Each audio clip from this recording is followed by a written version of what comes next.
In this video I'm going to show you how to create poll on Snapchat. That is quite simple and easy to do, so let's begin. And first open up your Snapchat, and now you can create a new image using your camera, or you can hit on that memories icon to use some of your previous memories.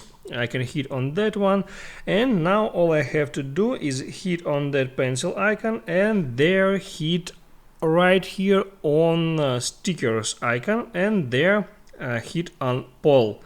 Now there I can ask a question like do you like my camera, and also I can hit on that emojis to change it. I can set these emojis in any other emojis that I want, like that one, and now I can hit on done, and now I can change the position of that sticker.